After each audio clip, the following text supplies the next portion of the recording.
다 같이 일어서서 일림송 부르심으로 살아계신 하나님 앞에 예배하겠습니다.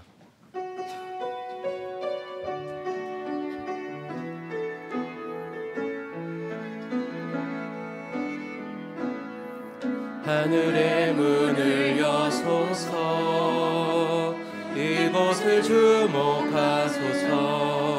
주를 향한 노래가 꺼지지 않으니 하늘을 열고 보소서. 이곳에 임재하소서. 주님을 기다립니다. 기도의 향기가 하늘에 닿으니 주여 임재하여 주소서. 이곳에 오셔서 이곳에 앉으소서. 이곳에서 드리는 예배를 받으소서. 주님의 이름만이 오직 주의 이름만 이곳에 있습니다. 우리의 찬양의 이유가 되시는 주님을 찬양합니다. 주를 찬양하는 우리의 예배를 받아주셔서 주의 영광을 누리는 거룩한 시간이 되게 하옵소서. 예수님의 이름으로 기도드립니다. 아멘.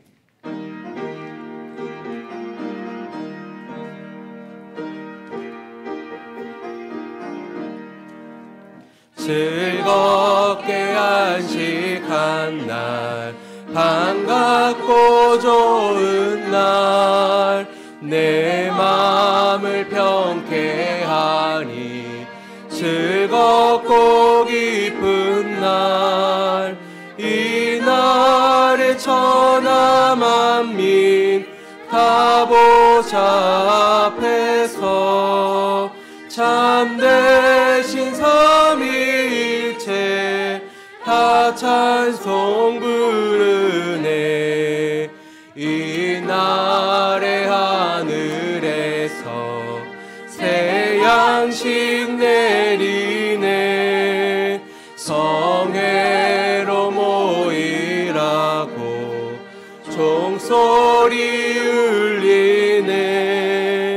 복음의 밝은 빛은 온 세상 비치며 또 영생물이 흘러 시원케 하시네. 이 주일 지킴으로 새 은혜 입어서 영원히 쉬는 곳에 다 올라갑시다.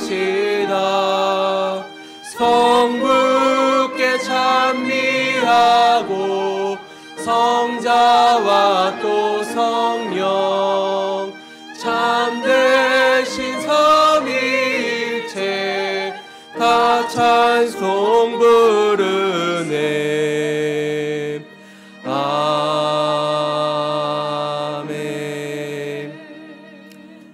나는 전능하신 아버지 하나님 전지의 창조주를 믿습니다. 나는 그의 유일하신 아들 우리 주 예수 그리스도를 믿습니다. 그는 성령으로 잉태되어 동정녀 마리아에게서 나시고 본디오 빌라도에게 고난을 받아 십자가에 못 박혀 죽으시고 장사된 지 사흘 만에 죽은 자 가운데서 다시 살아나셨으며 하늘에 오르시어 전능하신 아버지 하나님 우편에 앉아 계시다가 거기로부터 살아있는 자와 죽은 자를 심판하러 오십니다. 나는 성령을 믿으며 거룩한 공교회와 성도의 교제와 죄를 용서받는 것과 몸의 부활과 영생을 믿습니다. 아멘.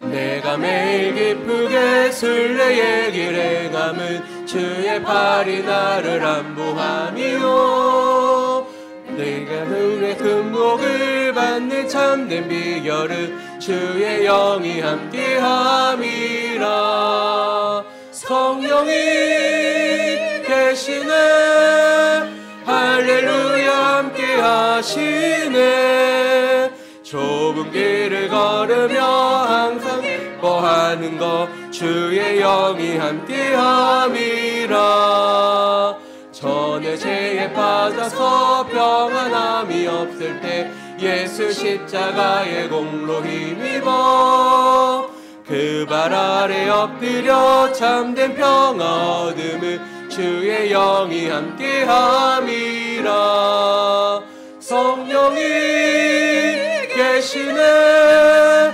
할렐루야 함께하시네 좁은 길을 걸으며 맘나 기뻐하는 것 주의 영이 함께함이라 나와 동행하시고 모든 염려하시니 나는 숲의 새와 같이 기쁘다 내가 기쁜 마음으로 주의 뜻을 행함은 주의 영이 함께함이라 성령이 계시네 할렐루야 함께하시네 좁은 길을 걸으며 맘나 기뻐하는 것 주의 영이 함께함이라 세상 모든 욕망과 나의 모든 정욕은 십자가에 이미 못을 박았네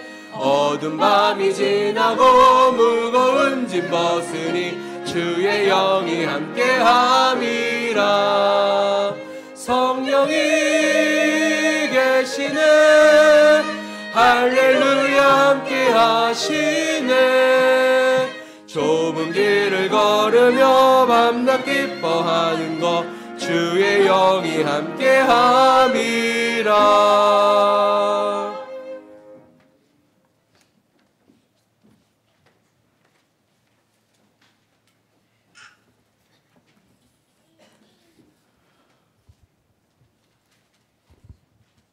사랑과 은혜가 넘치시는 하나님 아버지, 이 순간에도 우리와 함께 계시며 우리의 마음을 모으셔서 귀한 예배 시간을 가질 수 있게 해주심에 진심으로 감사를 드립니다.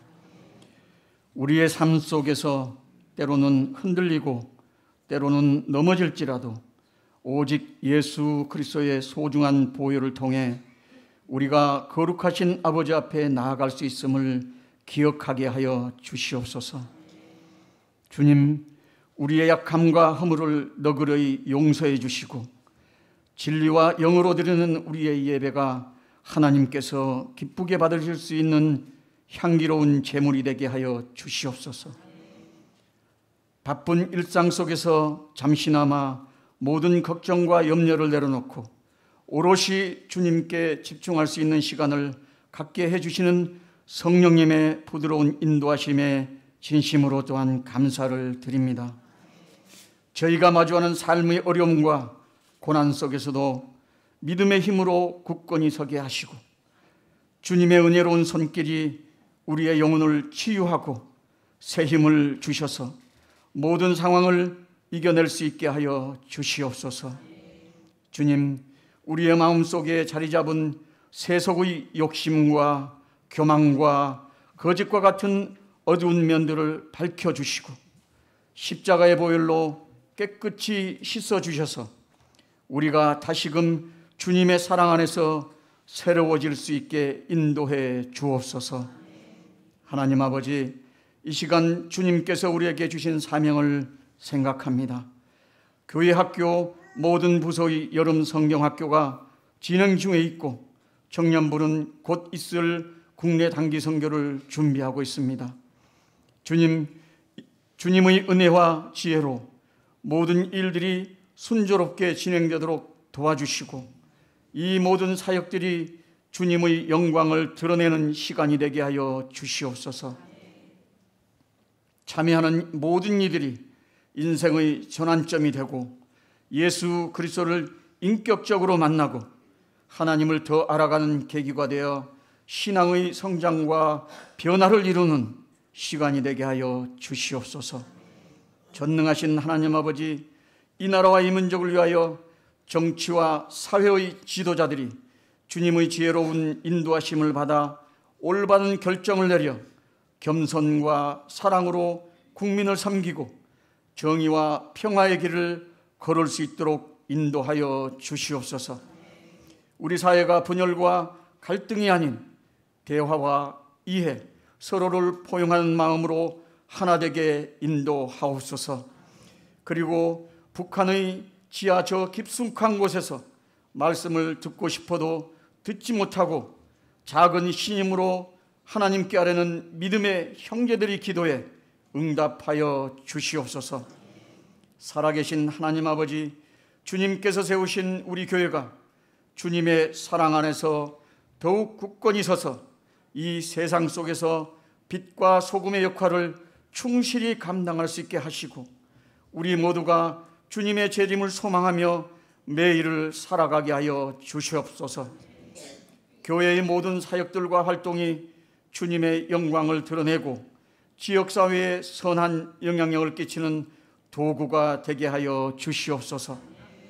좋으신 하나님 아버지, 이 시간 주님의 말씀을 전하시는 김선인 담임 목사님에게 성령으로 충만케 하셔서 말씀을 전하실 때 주님의 능력과 지혜로 선포하게 하시고 그 말씀을 통해 우리 모두가 주님의 사랑과 은혜를 새롭게 경험하며 변화되는 삶을 살아갈 수 있게 하여 주옵소서.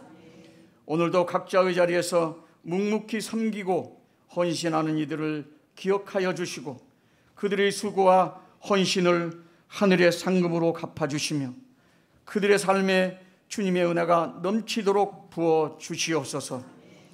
찬양대의 찬양을 기쁘게 받아주시고 그들의 찬양이 주님의 영광을 드리는 도구가 되게 하여 주옵소서. 오늘도 저희가 드리는 이 예배를 통하여 주님의 크신 은혜와 사랑을 경험하게 하여 주옵소서. 이 모든 말씀 우리 주 예수 그리스도의 이름으로 간절히 기도드립니다. 아멘.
교회 소식 전하겠습니다. 오늘 2부 예배 중에 세례 및 입교 예식이 있습니다.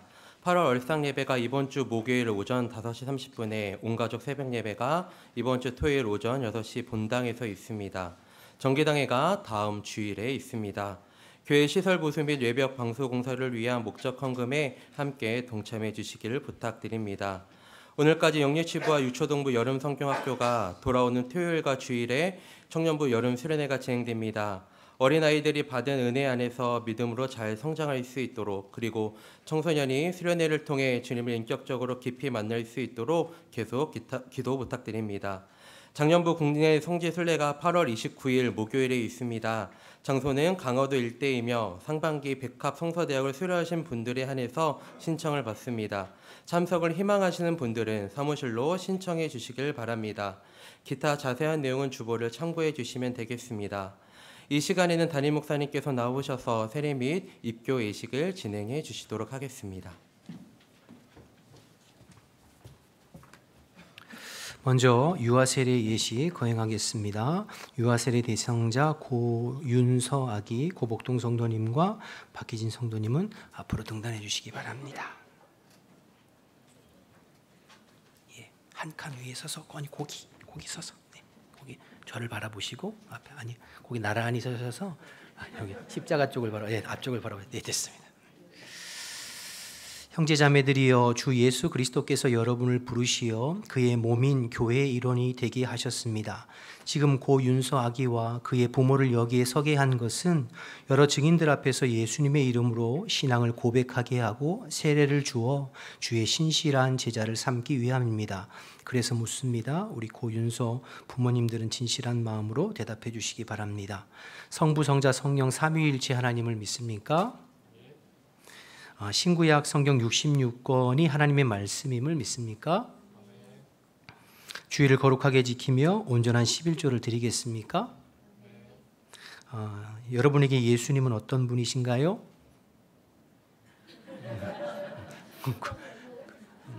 여러분에게 예수님은 어떤 분이세요? 여러분, 오늘 죽어도 천국에 갈 수 있음을 확신하십니까? 마지막 질문입니다. 여러분의 자녀가 예수님을 구주로 고백하고 구원을 선물로 받아 교회의 정회원이 될 때까지 말씀으로 양육하시겠습니까? 네. 사도행전 2장 38절 39절 말씀에 너희가 회개하여 각각 예수의 이름으로 세례를 받고 죄 사함을 얻으라. 그리하면 성령을 선물로 받으리니 이 약속은 너희와 너희 자녀와 모든 먼데 사람 곧 주 우리 하나님이 얼마든지 부르시는 자들에게 하신 것이라 말씀하셨습니다. 이 말씀에 근거해서 고윤서 아기의 부모님의 신앙의 고백이 분명하기에 이제 세례를 베풉니다.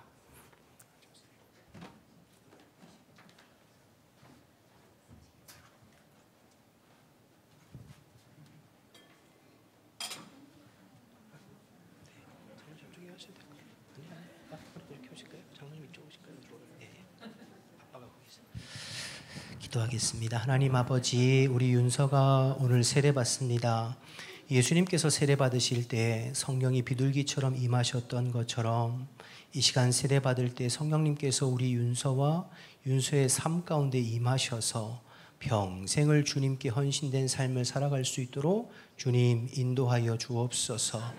윤서 엄마 아빠에게 믿음의 복을 더하셔서 이 아이가 자라나서 스스로 예수님을 구주와 주임으로 믿고 고백하며 살아갈 때까지 기도하면서 신앙으로 믿음으로 잘 길러낼 수 있도록 주님 인도하여 주옵소서.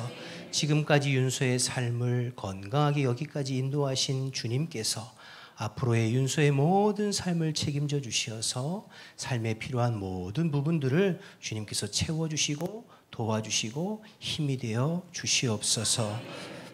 내가 고 윤서에게 성부와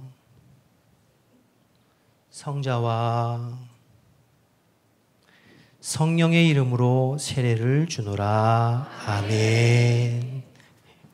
다시 자리에, 아까 자리로.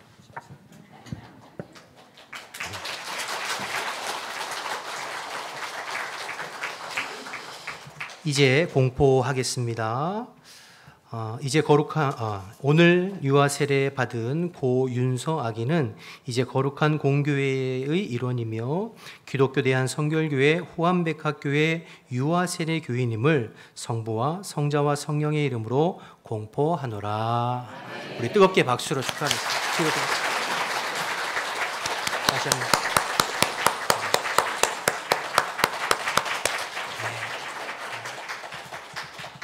어쩜 그렇게 울지도 않고 예쁘게 그래요. 이어서 우리 입교 진행하겠습니다. 입교자들은 앞으로 나오겠습니다. 장년부의 김세민 성도님, 청년부의 조수아 청년, 청소년부의 조이한 학생, 임다위 학생 앞으로 나오시기 바랍니다. 세례자들처럼 강대상회를 바라보면서 선생님 안내해 주세요. 네. 김세민 성도님, 조수아 청년 둘이 바꿔서 그렇지. 그리고 다윗. 네, 됐습니다. 그리스도는 교회의 머리이시며 모든 성도는 몸된 교회의 지체입니다. 그리스도 안에서 서로 사랑하며 교제하는 것은 성도의 특권입니다. 이제 이미 세례를 받아 우리 교회 정회원이 될 자격을 갖춘 김세민 성도와 우리 교회에서 유아 세례를 받아 정회원의 자격을 갖춘 조수아 성도, 그리고 준회원의 자격을 갖춘 조이한 임다위 성도를 여러분 앞에 서게 한 것은 모든 성도들 앞에서 신앙을 고백하게 하고 우리 교회의 정회원과 준회원 됨을 확인하기 위함입니다. 그래서 묻습니다. 참고로 정회원은 20세 이상 세례 교인이고 준회원은 15세 이상. 그러니까 유아 세례를 받아서 이제 15세 이상이 돼서 우리 교회에, 우리 교회뿐만 아니라 우리 성결 교단의 세례 교인으로 이제 입교하는 시기입니다. 그래서 묻습니다. 성부, 성자, 성령 삼위일체 하나님을 믿습니까? 대답을 하셔야지 입교하실 수 있어요. 다시 묻습니다. 성부, 성자, 성령 삼위일체 하나님을 믿으십니까? 예, 크게 대답해 주세요. 신구약 성경 66권을 하나님의 말씀으로 믿습니까? 네. 크게 대답 안 하면 다시 돌아가라고 내년에 하라고 그럴 거예요. 기독교 대한 성결교회 호암백학교회에서 입교하여 성도의 거룩한 교제를 하기를 원하십니까? 네. 우리 교회의 모든 예배와 모임에 적극적으로 참석하며 온전한 헌금 생활을 하시겠습니까? 네.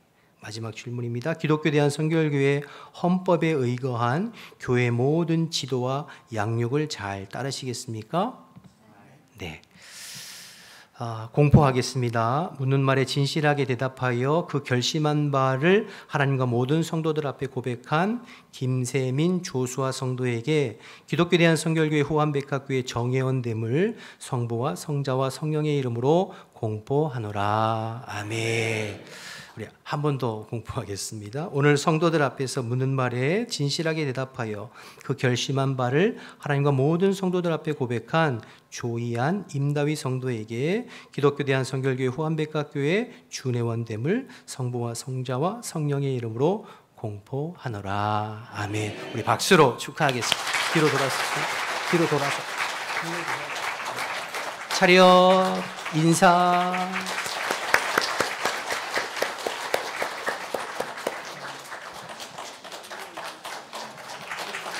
네, 다시 한번 크게 박수해 주시고 자리로 돌아가겠습니다.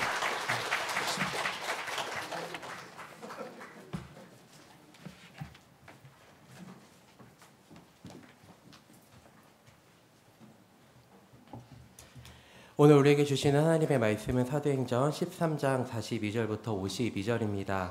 신약 210쪽입니다. 사도행전 13장 42절부터 52절까지의 말씀 읽도록 하겠습니다. 그들이 나갈새 사람들이 청하되 다음 안식일에도 이 말씀을 하라 하더라. 해당의 모임이 끝난 후에 유대인과 유대교에 입교한 경건한 사람들이 많이 바울과 바나바를 따르니 두 사도가 더불어 말하고 항상 하나님의 은혜 가운데 있으라 권하니라. 그 다음 안식일에는 온 시민이 거의 다 하나님의 말씀을 듣고자 하여 모이니 유대인들이 그 무리를 보고 시기가 가득하여 바울이 말한 것을 반박하고 비방하거늘 바울과 바나바가 담대히 말하여 이르되 하나님의 말씀을 마땅히 먼저 너희에게 전할 것이로되 너희가 그것을 버리고 영생을 얻기에 합당하지 않은 자로 자처하기로 우리가 이방인으로 향하노라. 주께서 이같이 우리에게 명령하시되 내가 너를 이방의 빛으로 삼아 너로 땅끝까지 구원하게 하리라 하셨느니라 하니 이방인들이 듣고 기뻐하여 하나님의 말씀을 찬송하며 영생을 주시기로 작정된 자는 다 믿더라. 주의 말씀이 그 지방에 두루 퍼지니라. 이에 유대인들이 경건한 기부인들과 그 신의 유력자들을 선동하여 바울과 바나바를 박해하게 하여 그 지역에서 쫓아내니 두 사람이 그들을 향하여 발에 티끝을 털어버리고 이고니온으로 가거늘 제자들은 기쁨과 성령이 충만하니라. 아멘. 다 같이 일어서서 왕과 정성다에 준비하신 예물 하나님께 봉헌하겠습니다.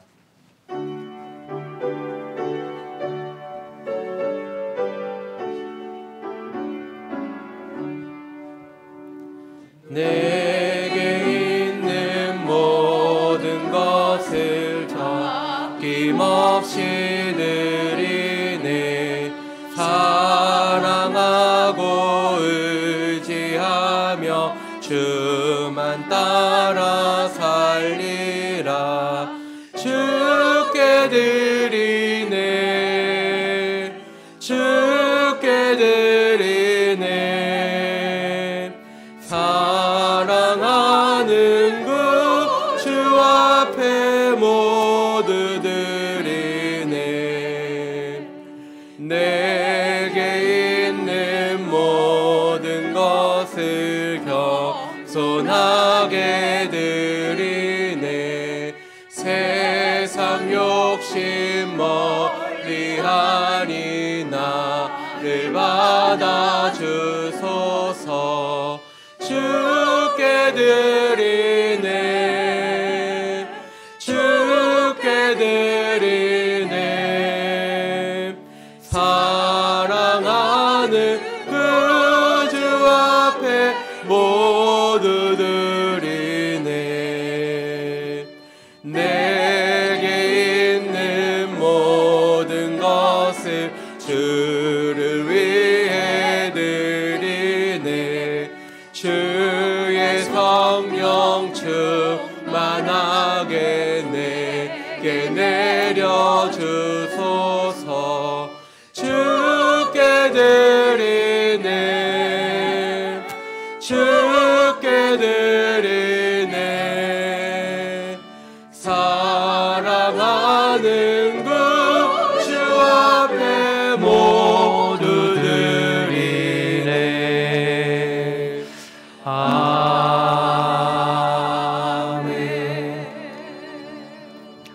하나님 감사합니다. 오늘도 저희들을 사랑해 하셔서 예배당에 불러 모아 주시고 또 주님의 성호를 찬양하며 예배할 수 있도록 은혜 베풀어 주셔서 감사합니다.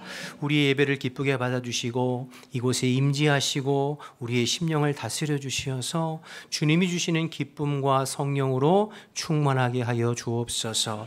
어떠한 형편을 가지고 또 어떠한 마음을 가지고 주님 앞에 나왔든지 마음속에 성령님 임하셔서 거절할 수 없고 거부할 수 없는 하나님의 이 은혜로 다스려 주시어서 주님을 만나고 경험하는 복된 시간 될 수 있도록 주님 인도하여 주옵소서. 예수님의 보혈로 우리를 깨끗하게 씻어주시고 성령의 도우심 가운데 새롭게 해주셔서 주님과 동행하는 복된 삶을 살아갈 수 있도록 주님 인도하여 주옵소서. 특별히 오늘 세례받고 입교한 모든 심령들에게 주님께서 특별한 은혜를 주시어서 평생 주를 위해서 살아가고 주님의 구원의 기쁨과 감격 속에서 살아가는 복된 성도들이 다 될 수 있도록 주님 인도하여 주옵소서. 아버지 앞에 마음과 정성을 담아서 예물 올려드리오니 기쁘게 흠양하여 주시고 예물 드린 성도들의 삶을 주님께서 책임져 주시어 삶에 필요한 모든 부분들을 공급해 주시고 또 하나님 건강과 또 물질과 삶의 모든 부분들로 부족함이 없도록 하나님께서 은혜 베풀어 주옵소서. 주님 이 시간 말씀 나누고 전할 때에 진리의 영이신 성령님께서 함께해 주시고 또 말씀을 방해하고 회방하는 모든 악한 영들은 예수의 이름으로 떠나가고 주 성령님께서 우리 가운데 일하시고 운행하여 주옵소서. 도와주실 줄 믿고 예수님의 이름으로 기도드립니다. 아멘. 자리에 앉겠습니다. 우리 옆에 분들하고 인사할 때 주 안에서 평안하셨습니까?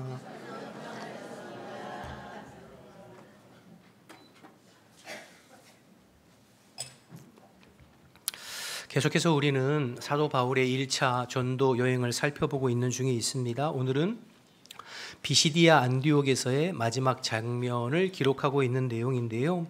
비시디아 안디옥에서의 바울의 설교의 가장 중요한 부분은 바울이 회당에서 전한 설교다고 이미 말씀을 드렸죠. 그리고 지난 2주 동안에 바울의 설교한 내용들을 우리가 살펴보았습니다. 바울이 전한 설교의 핵심은 예수님의 십자가와 부활이었죠. 우리를 위해서 이 땅에 오셔서 십자가에 죽으시고 부활하신 예수님, 그 예수님을 믿음으로 구원받고 의에 이른다. 이것이 이제 바울이 전한 설교의 이제 핵심이죠. 그런데 바울이 예수님의 이 십자가와 부활, 특별히 부활을 증거함에 있어서 두 가지 방법으로 부활을 전했어요. 첫 번째로는 이스라엘의 역사를 중심으로 예수님의 부활은 역사적인 사실이다라고 설명했고, 두 번째는 구약에 기록된 성경을 인용하고 풀어 설명하여 주면서 예수님의 부활은 이미 구약에 예언된 약속된 하나님의 말씀의 성취다, 이렇게 부활을 설명했죠. 이래서 바울이 회당에서 예수님의 십자가와 부활의 복음을 전했는데요. 오늘 본문 말씀은 이 바울이 전한 예수님의 십자가와 부활의 복음을 들은 사람들의 반응으로부터 오늘 본문 말씀이 시작되는 겁니다.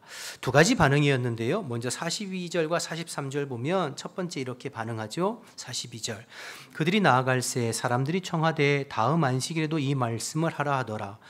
회당의 모임이 끝난 후에 유대인과 유대교에 입교한 경건한 사람들이 많이 바울과 바나바를 따르니 두 사도가 더불어 말하고 항상 하나님의 은혜 가운데 있으라 권하니라. 그러니까 바울이 전한 복음에 긍정적으로 반응한 사람들이 나타났죠.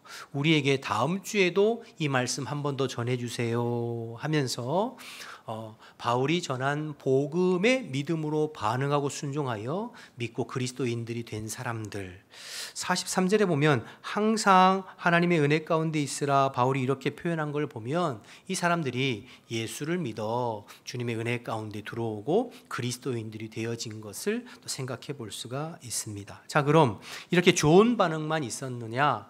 아니죠. 반대의 반응들도 있었습니다. 복음을 전하는 바울 일행을 시기하고 핍박하고 쫓아내려고 했던 사람들이죠. 45절 말씀을 보시면 유대인들이 그 무리를 보고 시기가 가득하여 바울이 말하는 것을 반박하고 비방하기 시작합니다. 바울이 전한 복음을 반박하고 비방해요. 그리고 더 나아가서 50절을 보시면 50절에 이에 유대인들과 경건한 귀부인들과 그 신의 유력자들을 어떻게 하죠? 선동해서 바울과 바나바를 박해하고 그 지역에서 쫓아냅니다. 그러니까 바울이 전하는 복음을 반대하는, 그러니까 회당에서 바울이 복음을 전할 때 두 종류의 상반된 반응이 나타난 거죠. 하나는 그 말씀을 믿고 순종하여 예수님을 믿은 사람들, 예수를 따르는 사람들, 또 하나는 바울이 전한 복음을 비방하고 반대하면서 오히려 그를 공격하는 이 두 사람들로 나타나게 된 거죠.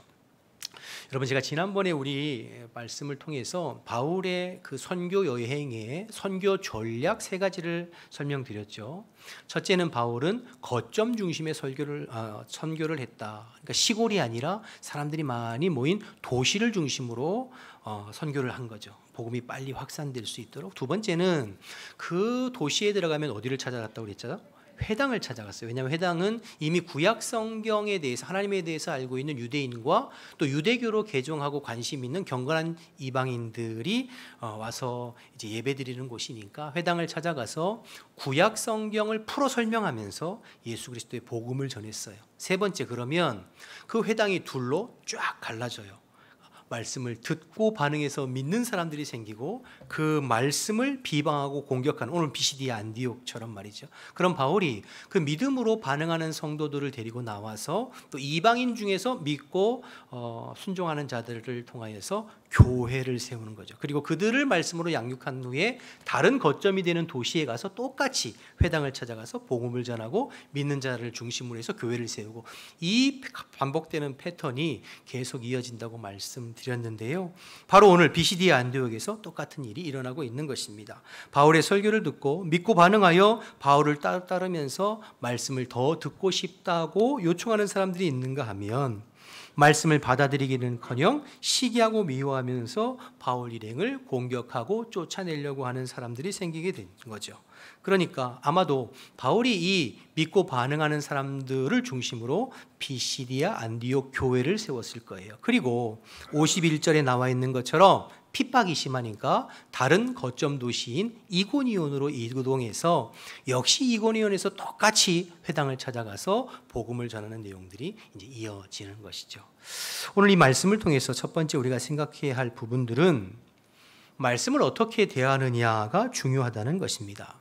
말씀을 대하는 태도가 그 사람의 신앙의 태도요, 말씀을 대하는 태도에 따라서 그 사람의 삶의 방향이 좌지우지된다는 것을 깨닫게 됩니다.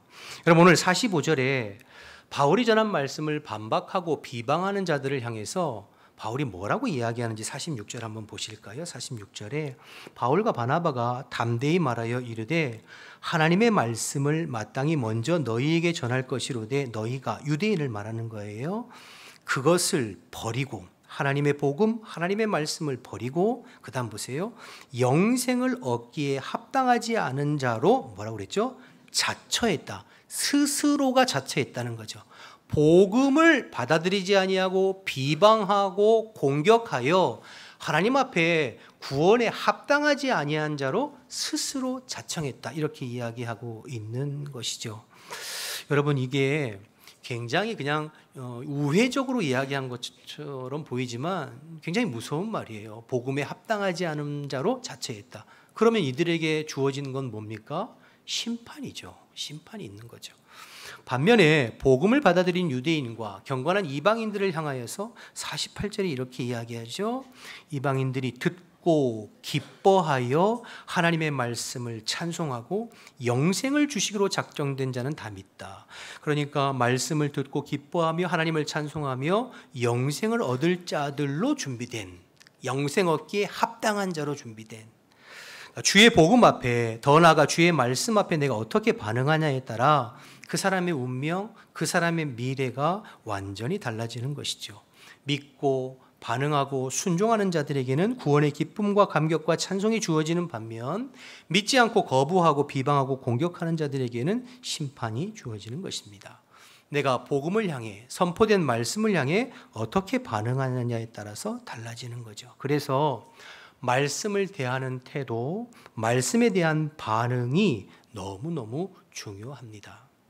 여러분, 요즘에 저희들이 새벽에 예레미야서를 함께 살펴보고 있습니다. 매일 새벽마다. 근데 지난주 수요일에 예레미야 36장에 보면 여호야김과 그의 아버지 요시야 왕의 그 말씀을 대하는 태도에 대해서 제가 한번 비교해서 설명드린 적이 있어요. 기울어져가는 남유다의 희망과 같은 사람이 요시야 왕입니다. 요시야 왕은 어릴 나이에 왕이 되어서 그동안 방치되었던 하나님의 성전을 보수하고 정결케 하고 청소하다가 두루마리로 된 하나님의 율법책을 발견하게 돼요. 신명기 같아요. 그리고 서기관 사반을 통하여서 그 두루마리에 기록된 말씀을 낭독하게 하는데, 요시야 왕이 그 말씀을 듣다가 자기 옷을 찢고 가슴을 찢으면서 회개합니다. 나와 내 백성이, 우리 조상들이 하나님이 우리에게 주신 말씀을 저버리고 하나님 앞에 범죄한 까닭에 우리가 하나님의 심판과 저주를 받게 되었구나 하면서 자기 옷을 찢고 회개해요. 그리고 더 나아가서 요시야 왕은 그 말씀을 모든 백성들을 불러 모아서 백성들 앞에 낭독하게 하고, 자기와 온 백성이 하나님 앞에 철저히 회개하여 예배를 회복하고 절기를 회복하고 그리고 우상을 타파하는, 그래서 유다의 대대적인 종교개혁을 일으키는 왕이 요시야 왕이에요. 유다의 20명의 왕이 있는데요, 그 20명의 왕 중에 유일하게 다윗과 견줄 만한 정직하고 훌륭한 왕, 성군으로 뽑는 것이 요시야 왕이거든요.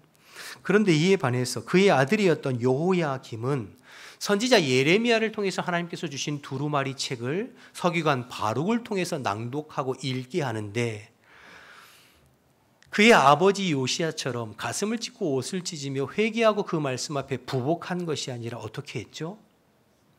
칼로 하나님의 두루마리의 말씀을 한 장 한 장 찢어서 화롯불에 던져 불태워 버렸습니다. 하나님의 말씀 앞에 자기 옷을 찢고 가슴을 찢고 회개한 것이 아니라 도리어 주의 말씀을 찢어 불태우고, 그리고 말씀을 전하는 선지자 예레미야와 바룩을 잡아 해하려고 했죠. 오늘 바울의 설교를 듣고 공격했던 유대인들처럼 말이에요. 결국 여호야김 왕은 하나님의 심판으로 죽음을 당하고, 그리고 뒤에 나라는 망하게 됩니다. 하나님 앞에 악한 왕으로 기록된 것이 여호야김이죠. 여러분, 똑같이 유다를 다스린 왕입니다. 아버지와 아들이에요. 그런데 말씀 앞에 겸손하게 반응하고 순종한 요시야는 하나님이 인정하시는 성군이 된 반면에 주의 말씀을 거부하고 무시하고 하찮게 여긴 여호야김은 하나님 앞에 악한 왕으로 기록되고 있습니다. 사랑하는 여러분, 말씀을 대하는 태도가 나의 신앙의 태도입니다. 말씀을 대하는 태도에 따라서 내 인생의 방향이 결정됩니다. 왜죠? 말씀을 대하는 태도가 곧 하나님을 대하는 태도이기 때문입니다. 요한복음 1장 1절 말씀에 하나님께서 이렇게 말씀하셨어요. 태초에 말씀이 계시니라. 이 말씀이 하나님과 함께 계셨으니 이 말씀은 곧 누구시라고요? 하나님이시다. 말씀이 곧 하나님이시요, 그 말씀이 육신을 입고 이 땅에 오신 분이 그리스도이심을 요한복음 1장 14절에 계속 이렇게 이야기하고 있어요. 말씀이 육신이 되어 우리 가운데 거하심에 우리가 그의 영광을 보니 아버지의 독생자의 영광이요 은혜와 진리가 충만하다. 그러니까 말씀이 하나님이시요 말씀이 그리스도이시다. 그러므로 우리가 말씀을 대하는 태도가 곧 하나님을 대하는 태도요 그리스도를 대하는 태도이죠. 내가 말씀을 대하는 태도에 따라서 나의 신앙이 향방이 왔다 갔다 갈려지게 되는 것입니다. 어떤 말씀이든 하나님의 말씀 앞에 겸손히 순종하려는 태도를 가진 사람, 설교자를 통해 주시는 말씀이든 개인의 묵상을 통해서 주시는 말씀이든 주님이 내게 주시는 말씀 앞에 믿음으로 반응하고 순종하는 태도를 가진 사람들의 신앙은 바를 수밖에 없어요. 반듯할 수밖에 없어요. 그리고 그의 삶에는 하나님께서 기뻐하시는 삶의 열매가 나타나게 됩니다. 그러나 반대로 하나님의 말씀을 우습게 여기고 가볍게 여기는 사람, 말씀 앞에 겸손하게 들으려고 하지도 않고 내 입맛대로 판단하고 재단하고 비판을 넘어서 비난하고 공격하는 사람들의 신앙은 반듯할래야 반듯할 수가 없죠. 그리고 그 사람들은 신앙생활을 오래 해도 인격과 삶의 열매가 나타나지 않습니다. 그래서 예수님께서 마태복음 13장에 씨 뿌리는 자의 비유를 통하여서 말씀을 받는 우리의 마음밭이 얼마나 중요한지를 강조하셨잖아요. 똑같은 씨가 뿌려져도 어느 밭에 떨어지느냐에 따라서 그 결과가 열매 맺는 것이 달라지듯이 똑같은 주의 말씀이 선포되고 증거돼도 그 말씀을 받는 심령의 밭에 따라서 그 결과가 다르게 나타난다는 것을 예수님께서 말씀하셨어요. 사랑하는 여러분, 오늘 회당에서 전한 바울의 설교 앞에 두 가지 반응이 나타나고 그에 따라서 결과가 다르게 나타났던 것을 보면서 저와 여러분이 언제나 주님 앞에, 주의 말씀 앞에 겸손히 반응하고 순종하는 옥토와 같은 성도들 다 되시기를 주님의 이름으로 축복합니다.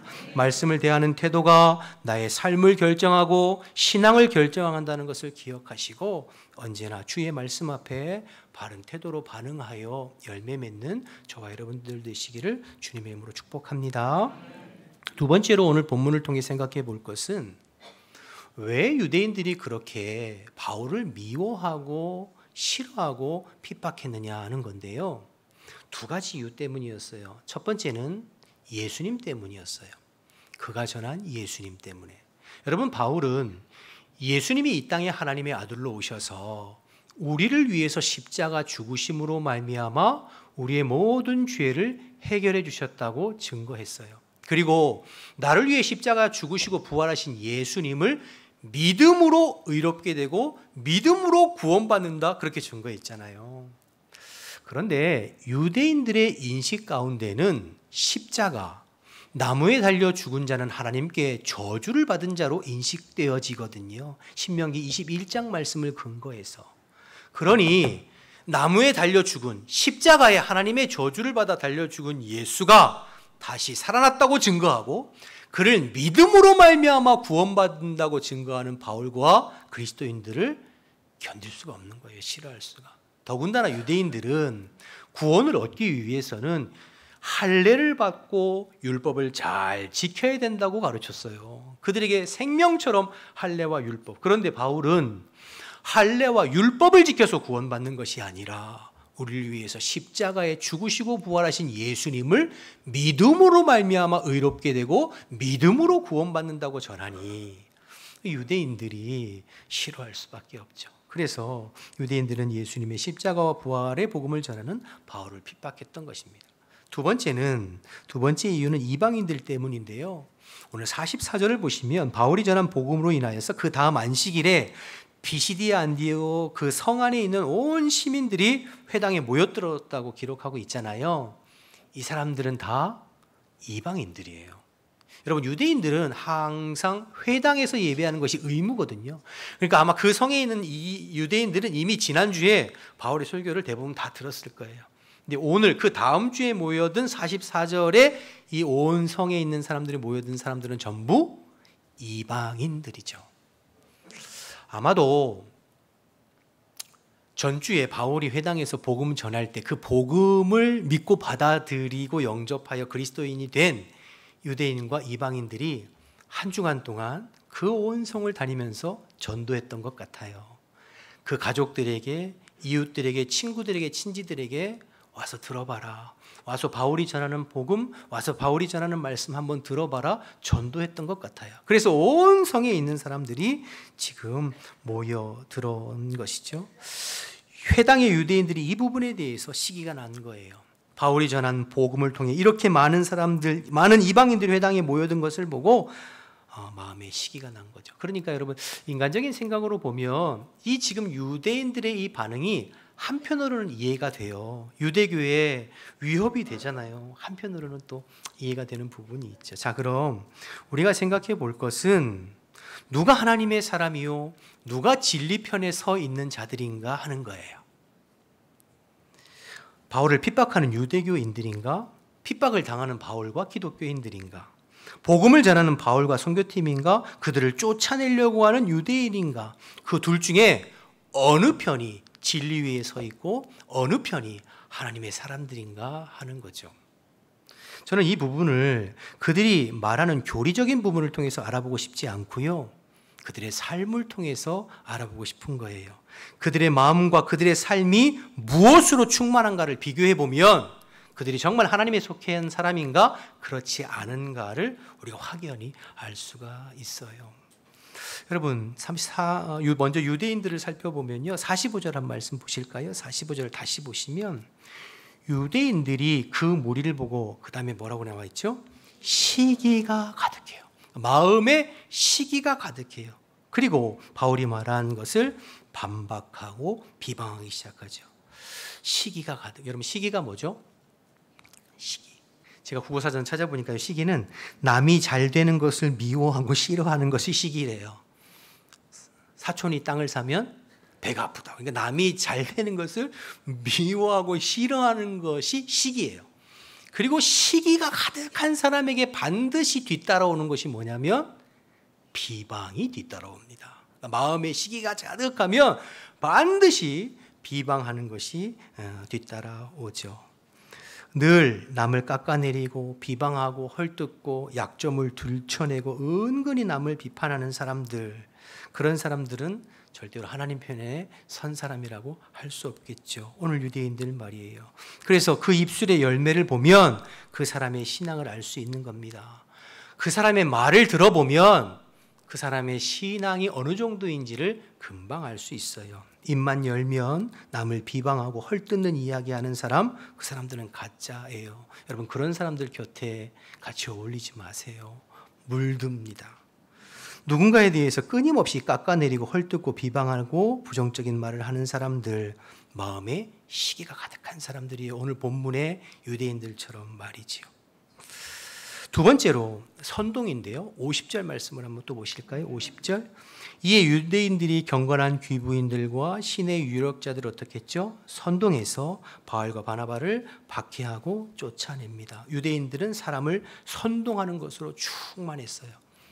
사람 선동하기 좋아하는 사람들 결코 하나님의 사람이라고 볼 수 없죠. 어떤 이유에서든지 남을 선동하고 분노를 부추기고 감정을 격하게 만드는 사람들, 하나님 사람들 아닙니다. 여러분, 예수님께서 어떻게 돌아가셨나요? 사람들을 선동하는 유대 종교 지도자들의 손에 의해서 십자가 달려 돌아가셨어요. 오늘 사도 바울도 아무런 죄가 없음에도 불구하고 사람들을 선동해서 핍박하고 쫓아내려고 합니다. 남을 선동하는 사람들 가까이 하지 말고 남을 선동하는 것에 넘어가지 말게 되시기를 바랍니다. 교회에도 항상 이런 사람들이 있습니다. 여러분, 우리 교회에는 그렇지 않습니다만 여러분 주변에 분란이 있고 싸움이 있고 갈라지고 찢어지는 교회들을 가만히 보세요. 항상 배후에 선동하는 사람들이 있습니다. 저는 이런 사람들 여러 번 만났는데요. 항상 보면 선동하는 사람들이 또 선동해요. 물밑에 가만히 엎드리고 있다가 어떤 일이 탁 불거지면 선동하는 사람들이 또 선동하게 돼요. 여러분, 히틀러의 오른팔이라고 불렀던 괴벨스라고 하는 사람 혹시 아세요? 굉장히 유명한 사람인데 선동의 대가 괴벨스. 이 괴벨스의 선동으로 인하여서 유대인이 600만이나 학살됐습니다. 모든 문제의 원인은 유대인에게 있다. 모든 문제의 원인은 유대인에게 있다. 유대인 때문이다. 유대인 때문이다. 이 짧은 문장을 계속해서 반복하면서 사람들을 선동하고 분노를 부추겼어요. 여러분, 그 괴벨스의 선동에 유대인들이 600만이 학살됐습니다. 유대인들이 왜 죽었죠? 아무런 이유가 없어요. 유대인이라는 이유만으로 죽임을 당했죠. 그만큼 선동이 무섭습니다. 사단은 지금도 똑같아요. 사람들을 선동해서 주의 몸된 교회를 와해시키고 깹니다. 거짓으로 선동하는 것들 우리가 조심해야죠.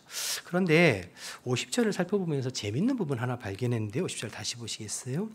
이 유대인들이 그 다음 보세요. 경건한 누구를요? 귀부인들을 먼저 선동하고 그 시내의 유력자들을 선동했잖아요. 그러니까 먼저 귀부인들을 선동하고 그의 남편들인 유력자들을 선동해서 바울을 쫓아내죠. 여러분, 참 이 부분도 어쩌면 예나 지금이나 똑같은지 몰라요. 여러분, 남자들은 여자들의 말에 약합니다. 여러분, 아담이 선악과를 왜 따먹었죠? 하와가 따먹자고 얘기해서 거기에 넘어갔잖아요. 여러분, 교회도 겉으로는 남자들이 다 주도하고 결정하고 이끌어가는 것 같지만 사실은 뒤에 있는 여인들의 말이 숨어있는 경우가 상당히 많이 있습니다.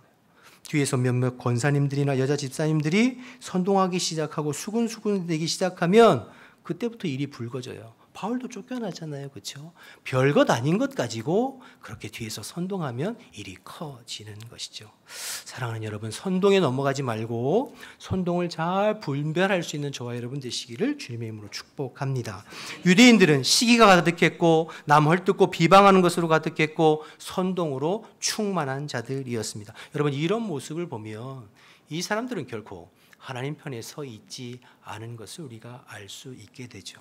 이들이 아무리 논리적으로 말을 하고 아무리 설득력 있게 이야기를 해도 이들의 삶에는 하나님 기뻐하시는 열매가 없어요. 이 사람들은 하나님의 사람들이 아니에요. 그럼 반대로 그리스도인들은 어떠한가? 주님의 제자는 어떠한가? 우리 48절 다시 보실까요? 무엇으로 충만한지 보세요. 복음을 들은 그들이 기뻐하여 하나님의 말씀을 어떻게 했죠? 찬송하고 그의 마음 가운데 기쁨과 찬송으로 충만해요. 내가 구원받은 기쁨과 찬송과 감격으로 충만한 사람, 여러분, 이게 하나님 편에 선 사람들이고 그리스도인이고 주의 제자이죠. 52절 말씀을 보시면 52절도 제자들은 기쁨과 성령이 충만한, 역시 기쁨으로 충만하고 성령으로 충만하죠. 박해가 있어요. 자기를 미워하고 비방하고 쫓아내려고 하는 사람들이 있어요.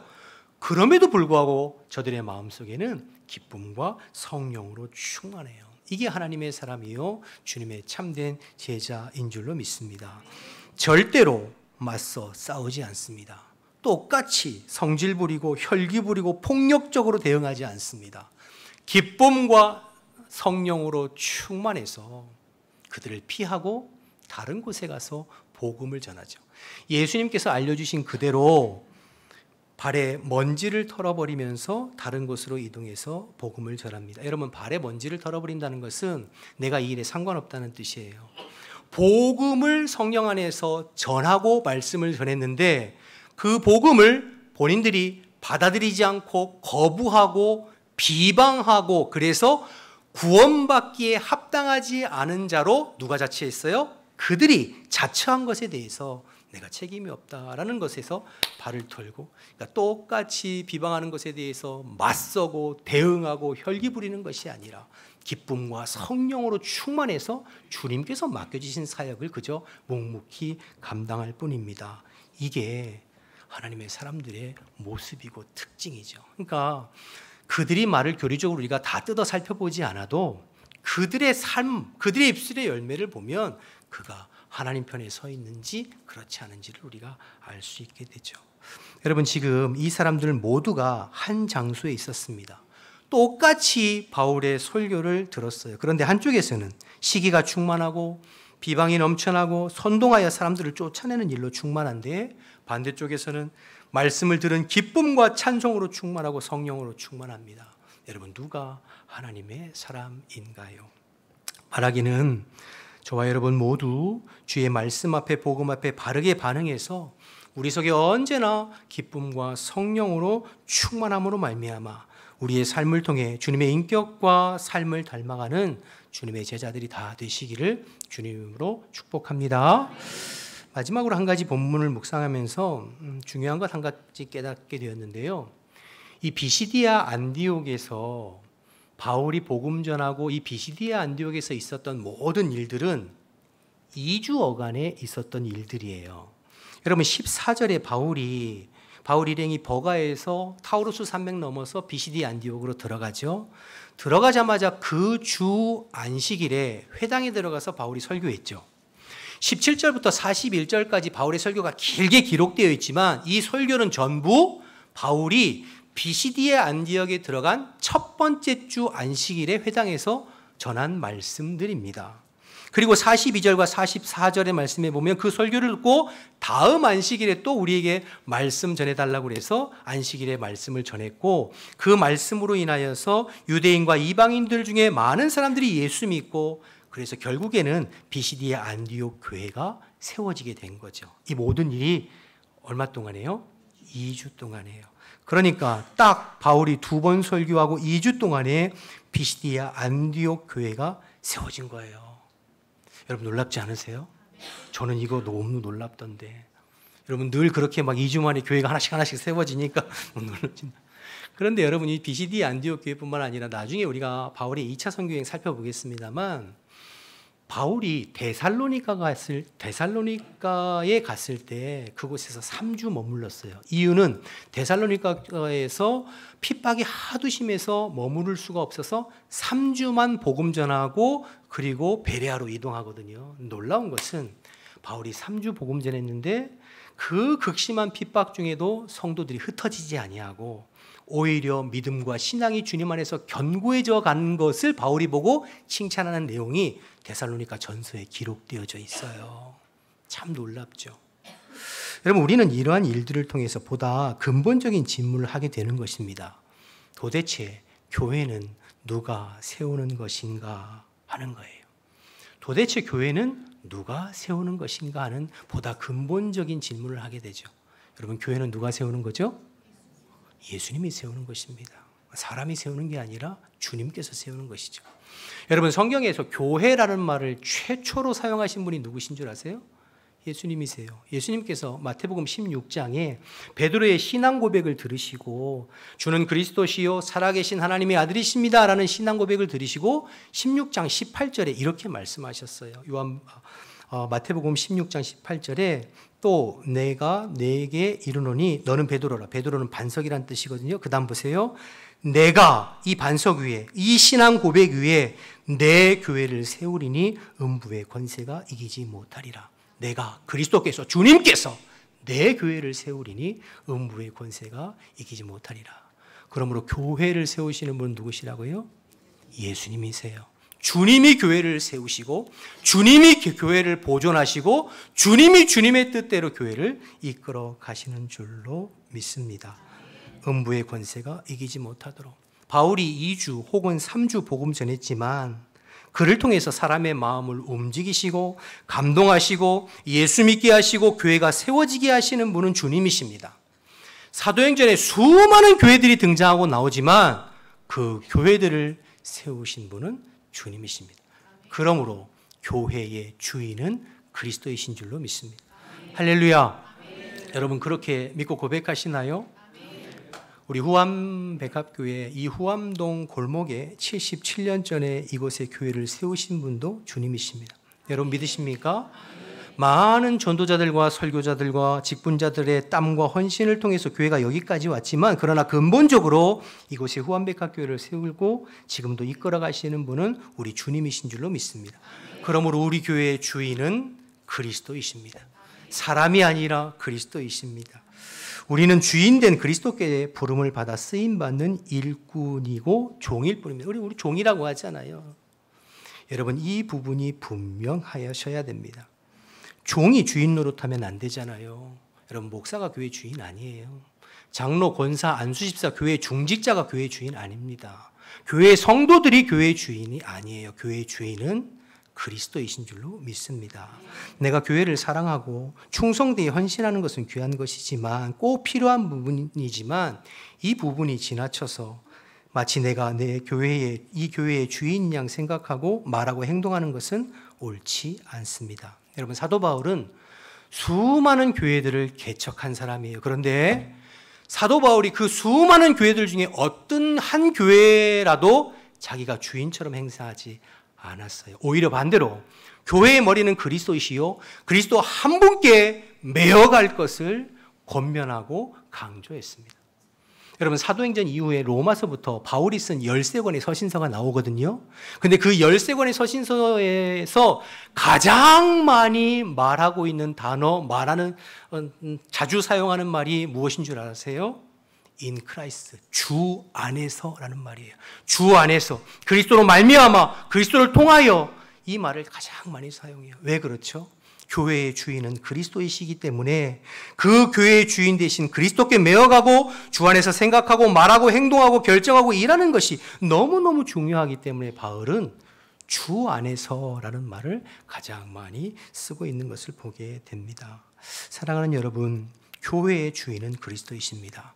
우리 후암백합교회의 주인은 그리스도이십니다. 주께서 우리 교회를 세우시고 보존하시고 인도해 가십니다. 이 부분을 꼭 기억하셔서 그리스도 한 분께 더 단단히 매어가는 우리 모든 성도들 다 되시기를 주님의 이름으로 축복합니다. 그래서 주님이 주시는 마음으로 한 마음 되어서 주님의 몸된 교회를 이루어가고 주님이 기뻐하시는 방향으로 교회를 세워가는데 함께 쓰임받는 저와 여러분 우리 모두 되시기를 주님의 이름으로 축복합니다. 우리 다 같이 일어나셔서 찬양하고 기도하겠습니다. 오늘 처음 부르는 찬양일 수도 있겠는데요. 가사를 생각하면서 말씀 생각하면서 찬양하고 기도하겠습니다.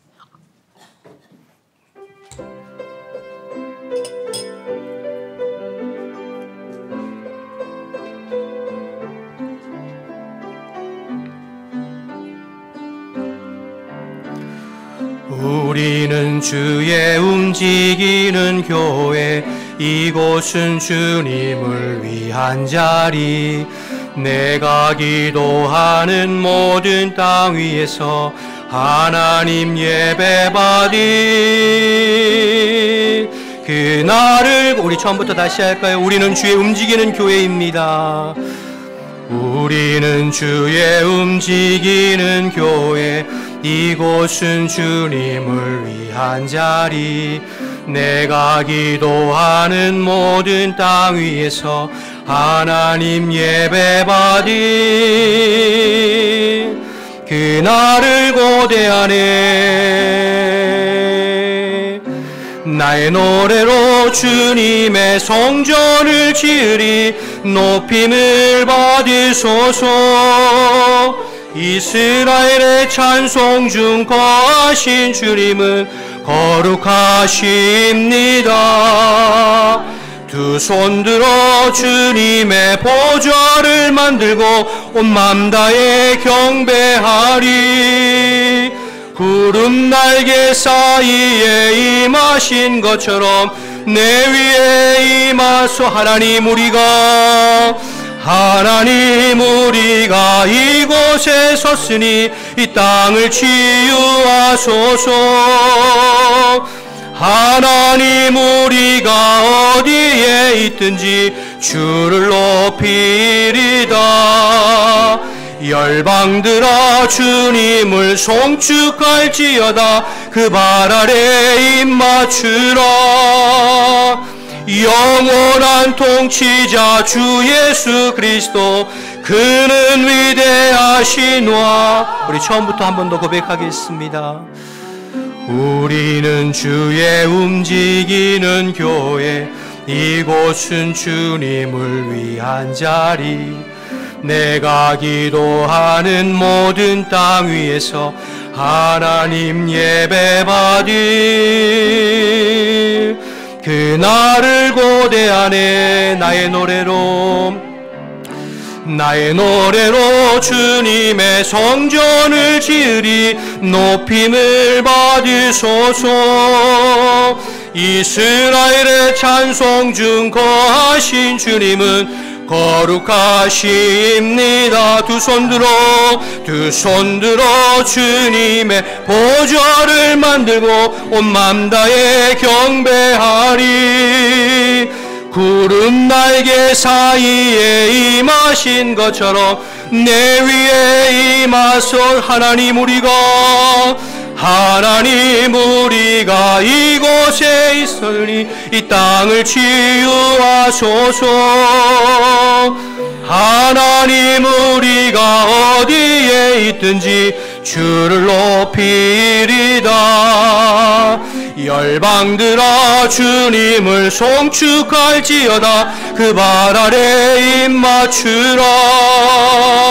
영원한 통치자 주 예수 그리스도, 그는 위대하시노라.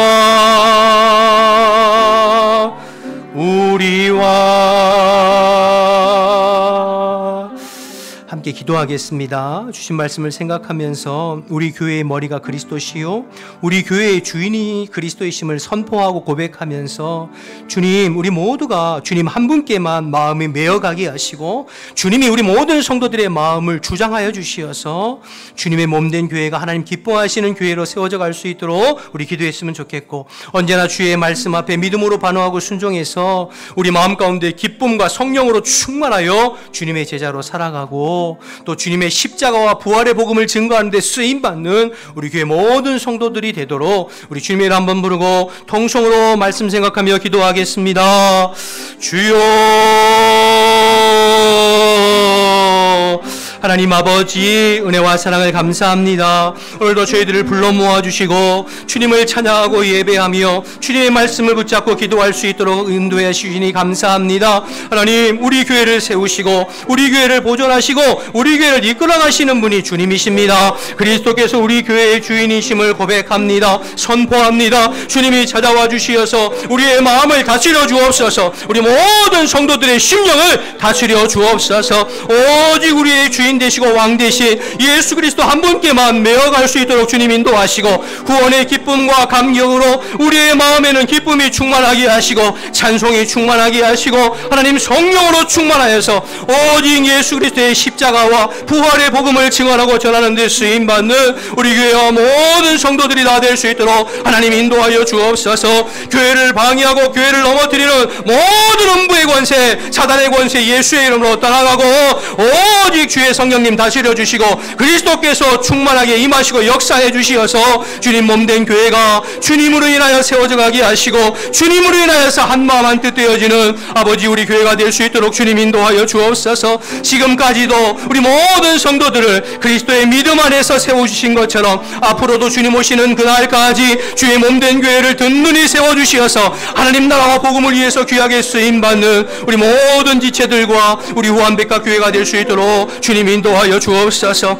이 일을 위하여서 사모하게 하시고, 이 일을 위해서 무릎 꿇게 하시고, 이 일을 위해서 간절히 갈망하고 기도하여서 주님의 놀라운 은혜의 통로로 쓰임받는 우리 모두가 될 수 있도록 주님이 일하시고 역사하여 주시옵소서. 감사합니다. 아버지 하나님 감사합니다. 오늘도 저희들에게 말씀해 주셔서 감사합니다. 믿음으로 마음에 받아 또 믿음으로 순종하여서 주님이 우리 교회의 주인 되심을 고백하며 오직 그리스도 한 분께만 메어가는 저희들 될 수 있도록 주님 인도하여 주옵소서. 77년이라는 긴 세월을 오직 주님이 주인 되셔서 다스리시고 통치하시고 이끌어 주셨듯이 앞으로 그리스도께서 다시 재림하시는 그날까지 주님이 우리 교회의 주인 되셔서 우리 모든 성도들을 다스려 주시고 인도하여 주옵소서. 아버지 우리가 늘 깨어 그리스도 한 분께만 메어가게 하시고 그리스도 인하여서 한마음 한뜻 되어서 그리스도의 복음을 증거하는 데 쓰임받는 우리 교회 모든 성도들이 될 수 있도록 주님 인도하여 주옵소서. 이제 다시 세상으로 나아갈 때에 주신 말씀을 기억하고 한 주간 우리의 삶의 형편이 어떻든지 내 안에 계신 그리스도로 인하여서 기쁨과 찬양과 성령으로 충만한 복된 삶을 살아갈 수 있도록 은혜 베풀어 주옵소서. 이제는 우리 주 예수 그리스도의 은혜와 하나님 아버지의 크신 사랑과 성령의 교통하심이 그리스도를 주인 삼고 복음을 위해서 헌신하기를 결단하는 우리 모든 성도들 심령 가운데 머리 위에 지금부터 영원토록 함께 하시기를 간절히 축원하옵나이다. 아멘.